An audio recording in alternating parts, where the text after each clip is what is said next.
Well, let's say my mother brings me something sweet. So instead of taking that sweet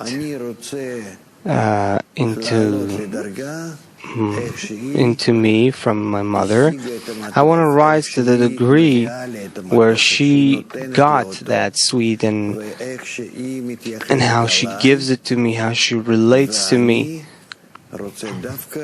And I want to be specifically connected to her through her emotion to me by the sweets, and not that I calm myself down by receiving from her and just fulfilling myself. Meaning my work is not to accept the candy, let's say, and just neutralize my lack. Rather, on the contrary, to maintain the lack, and above that, build that relationship with the giver, what the giver has in giving that sweet. So, the use of all forms of concealment is constructive, and I don't want the concealment to disappear, therefore, because without it, I simply fall from my state, from my degree, and then on top of the concealment, I come to a higher level of resemblance of the giver. So instead of dealing with what he gives me, I'm dealing with him.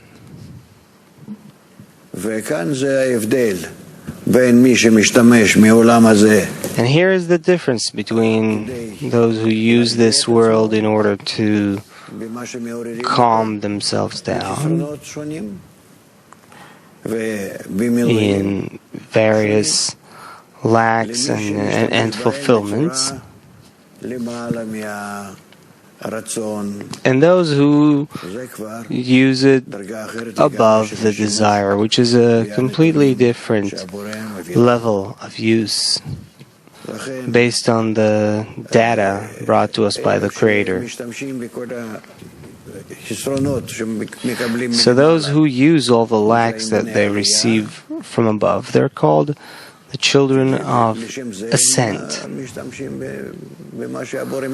because that's why they use how the Creator relates to them.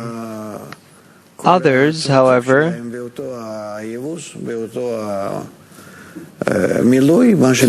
their attention is at the plate, at the fulfillment that the Creator serves them. And that's our entire work in the group and everywhere.